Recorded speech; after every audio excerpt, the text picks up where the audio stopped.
दोस्तों, आज की कहानी है सत्संग की महिमा। दोस्तों, आज के इस कहानी में हम जानेंगे कि सत्संग क्या होता है और सत्संग में जाने के क्या फायदे हैं। हमें सत्संग में क्यों जाना चाहिए? तो चलिए देर ना करते हुए सुनते हैं आज की कहानी। एक बार की बात है, एक शहर में एक बहुत बड़ा चोर था। जब वो मरने लगा तो अपने बेटे को बुलाकर नसीहत दी कि अगर तुझे चोरी करना है तो किसी महात्मा के सत्संग में, गुरुद्वारा, धर्मशाला या धर्म स्थल पर कभी मत जाना। इनसे दूर ही रहना, और दूसरी बात, अगर पकड़े जाओ तो मानना नहीं कि तुमने चोरी की है। चाहे कितनी भी मार पड़े, मानना नहीं कि तुमने चोरी की है। लड़के ने कहा, ठीक है पिताजी, मैं ऐसा ही करूंगा। इसके बाद वह चोर मर गया और लड़का रोज रात को चोरी करता रहा। एक बार उस लड़के ने चोरी करने के लिए किसी घर में ताले तोड़े। घर वाले जाग पड़े और उन्होंने शोर मचा दिया। आगे पहरेदार खड़े थे। उन्होंने कहा कि आने दो, बचकर कहाँ जाएगा, हम यहाँ पर पकड़ लेंगे उसको।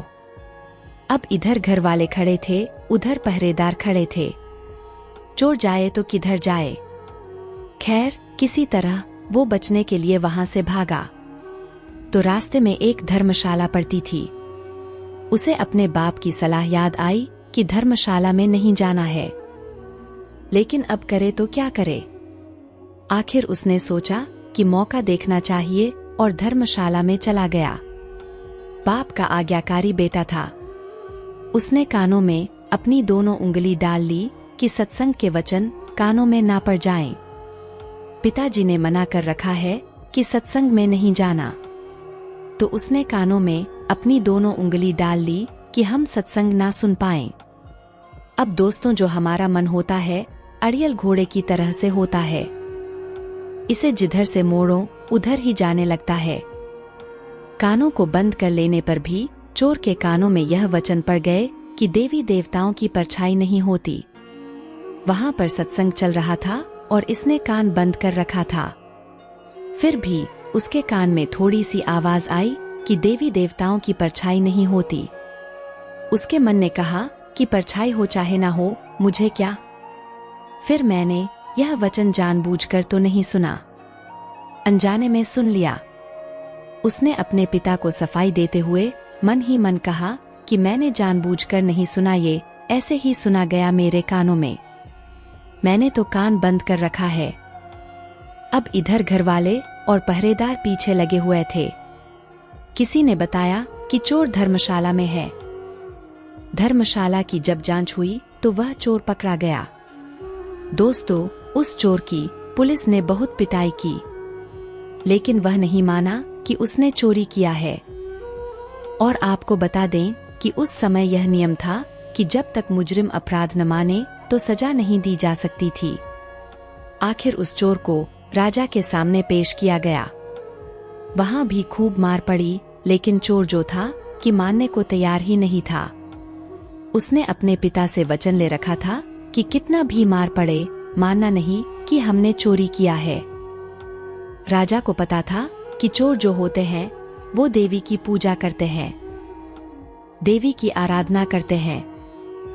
इसलिए पुलिस ने एक ठगनी को सहायता के लिए बुलाया।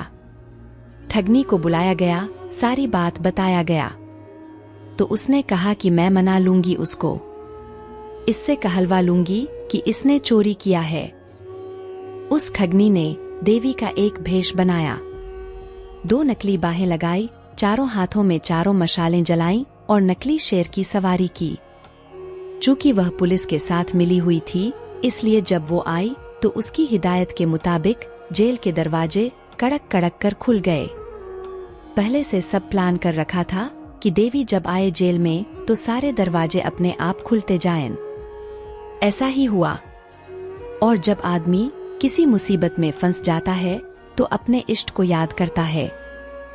इसलिए चोर भी उस समय देवी की याद में बैठा हुआ था।